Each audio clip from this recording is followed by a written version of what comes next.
राजधानी भोपाल के Gandhi medical college सहित प्रदेश के सभी 13 सरकारी मेडिकल कॉलेजों में मंगलवार को काम बंद हड़ताल शुरू हो गई है। मेडिकल कॉलेजों में ब्यूरोक्रेट्स, आईएएस, एसएसए और अफसरों को तैनाती करने के फैसले की जानकारी लगने के बाद इसका विरोध शुरू हो गया है। डॉक्टर सभी मेडिकल कॉलेजों में प्रशासक की नियुक्ति का विरोध कर रहे हैं। डॉक्टर्स का कहना है कि मांग नहीं मानी गई तो प्रदेश के सभी मेडिकल कॉलेज में डॉक्टर्स, नर्स और मेडिकल स्टाफ की अनिश्चितकालीन हड़ताल की जाएगी। आज मध्य प्रदेश के तमाम मेडिकल कॉलेज के डॉक्टर हड़ताल पर बैठे हुए हैं। मध्य प्रदेश सरकार के फैसले यानी कि आज कैबिनेट की बैठक में एक अहम प्रस्ताव मध्य प्रदेश सरकार लाने जा रही है, जिस पर डॉक्टर्स जो मेडिकल कॉलेज हैं, मेडिकल कॉलेजों का जो जिम्मा है वह प्रशासनिक अधिकारी, डिप्टी कलेक्टर रैंक के अधिकारी को जिम्मा सौंपा जाएगा, जिसके खिलाफ में मध्य प्रदेश के तमाम डॉक्टर जो है हड़ताल कर रहे हैं। और इस कैबिनेट के प्रस्ताव के खिलाफ में हड़ताल की जा रही है। डॉक्टर्स का मानना है कि कहीं ना कहीं जिस तरीके से मेडिकल कॉलेज का जिम्मा अगर किसी प्रशासनिक अधिकारी को सौंपा जाएगा तो मेडिकल कॉलेज की कमांड जिला प्रशासनिक अधिकारियों के पास जाएगी, तो कहीं ना कहीं भ्रष्टाचार देखने को मिलेगा, तमाम अनियमितताएं देखने को मिलेगी। डॉक्टर्स का मानना है कि यह अनियमितता नहीं हो और इसी के साथ साथ में चूंकि जो मेडिकल कॉलेज हैं, मेडिकल कॉलेजों की जानकारी डॉक्टर्स बेहतर तरीके से रखते हैं और इस वजह से इसका जिम्मा भी डॉक्टर्स को ही होना चाहिए, जिसकी वजह से यहाँ पर तमाम जो मेडिकल से संबंधित जो टीचर हैं, डॉक्टर हैं, सरकार के खिलाफ में हड़ताल पर बैठे हुए हैं। कल से ही मध्य प्रदेश के सभी डॉक्टरों ने हड़ताल के लिए आगाज कर दिया था। कल के दिन में काली पट्टी बांधकर तमाम मेडिकल कॉलेजों में डॉक्टर ने काम किया था और आज के दिन वह काम बंद कर सभी हड़ताल पर बैठे हुए हैं। इसी के साथ में डॉक्टर्स का मानना है कि अगर मध्य प्रदेश सरकार यह प्रस्ताव पास कर देती है तो इमरजेंसी सेवाएं भी समाप्त कर दी जाएंगी। यहाँ पर कुछ हमारे साथ मौजूद हैं। मैम, किस वजह से आप लोग हड़ताल पर बैठे हुए हैं? जो मेडिकल कॉलेज में प्रशासनिक अधिकारियों का अपॉइंटमेंट होना है डीन के ऊपर, हम इस पर बैठे हैं। ऑलरेडी हमारा जो डिपार्टमेंट है वो सेटल है, जिसमें जो इंफ्रास्ट्रक्चर है, जो एडमिनिस्ट्रेटिव स्ट्रक्चर है, इट इज़ ऑलरेडी सेटल। जहाँ पर डीन है, डीएमई है, उनके ऊपर भोपाल कमिश्नर हैं, कमिश्नर मेडिकल एजुकेशन है। मुझे लगता है एवरीथिंग इज़ सेटल नाउ। अब ये एक अलग से किसी भी प्रशासनिक अधिकारी को अपॉइंट करना, इसके अगेंस्ट हम लोग यहाँ पे बैठे। क्या माना जाए, पैरेलल बॉडी खड़ा करने के लिए जो मध्य प्रदेश सरकार निर्णय ले रही है, इससे कितनी हानि होगी?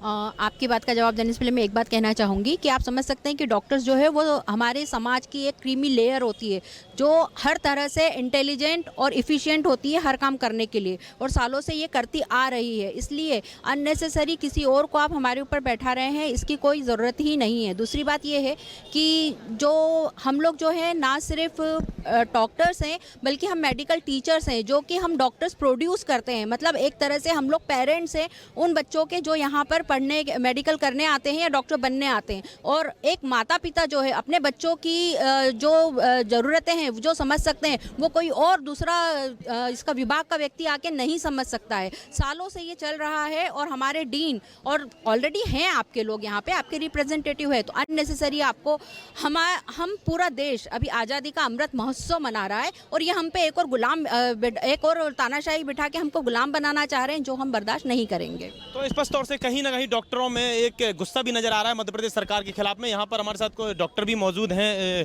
सर, किस तरह से यह फैसला जो है कैबिनेट में यह प्रस्ताव लाने जा रही है मध्य प्रदेश सरकार, इसके क्या अनियमितताएं देखने को मिलेंगी, कितना दुष्प्रभाव देखने को मिलेंगे? देखिए, अनियमितताएं तो बहुत स्पष्ट हैं कि मेडिकल कॉलेज है, यहाँ विशिष्ट प्रकार के लोग अपना काम करते हैं। यहाँ की जो व्यवस्थाएं हैं वो मरीजों से जुड़ी होती हैं। यहाँ की जो व्यवस्थाएं होती हैं मरीजों के खान पान, इलाज, ऑपरेशन, इनसे जुड़ी होती हैं। बाकी जो व्यवस्थाएं होती हैं वो छात्रों से जुड़ी होती हैं। छात्रों का पठन पाठन होता है, उनके सेमिनार होते हैं, उनके कॉन्फ्रेंस होते हैं, जूनियर डॉक्टर्स की पढ़ाई होती है। इस सारे व्यवस्था में जो ब्यूरोक्रेट्स है वो कहाँ आपको दिखता है? कहीं नहीं नज़र आता। यहाँ कोई हमको खसरा राजस्व या कमिश्नर के या नगर निगम या वल्लभ भवन की तरह फाइलें नहीं चलती हैं। यहाँ पर पठन पाठन, मरीजों का इलाज, चिकित्सक बनकर तैयार होते हैं। ये काम चिकित्सकों का है, अनुभवी चिकित्सकों का है। जो हमारे डीन हैं, जो हमारे सुपरिटेंडेंट हैं, जो हमारे विभागाध्यक्ष हैं, वो बहुत अच्छे तरीके से कार्य कर रहे हैं। इनके ऊपर आप अनावश्यक रूप से प्रशासकीय कार्य का नाम लेकर ब्यूरोक्रेसी को एंटर करने की कोशिश ना करें, नहीं तो ये चिकित्सीय संस्थान बर्बाद हो जाएंगे, जो हम होने नहीं देंगे। हमारा परम धर्म है मरीज, हमारे छात्र और हम स्वयं और हमारी ये संस्था। अनियमितताएं और भ्रष्टाचार के लिए भी आप लोगों ने बोला है कि अगर यहाँ पर प्रशासनिक अधिकारी बैठ जाते हैं तो अनियमितता, भ्रष्टाचार देखने को मिलेंगे। किस प्रकार से अनियमितता? आप इसको हमें बताने की क्या ज़रूरत है? आप कहीं पर भी चले जाइए, आप किसी छोटे से कचहरी में चले जाइए और बिना किसी पैसों दिए या उसके काम देख लीजिए। देखिए, बड़ा स्पष्ट है, आपको पिछले 60 सालों में क्यों ज़रूरत नहीं पड़ी ब्यूरोक्रेसी की। यहाँ पर कोविड में भी तो इन सारे लोगों ने अपना काम किया, कोई ब्यूरोक्रेट्स आके किसी ने इलाज किया। कोविड के मरीजों से 1 किलोमीटर दूर खड़े रहते थे हमारे यहाँ के डॉक्टर्स, हमारे यहाँ के स्टूडेंट्स, हमारे यहाँ के पैरामेडिकल के जो कर्मचारी अधिकारी हैं, वो लोग काम करते थे और कितने अच्छे से काम किया। इस देश को जो हमारे पास में एक ऐसी विपदा आई हुई थी, उससे निकाला।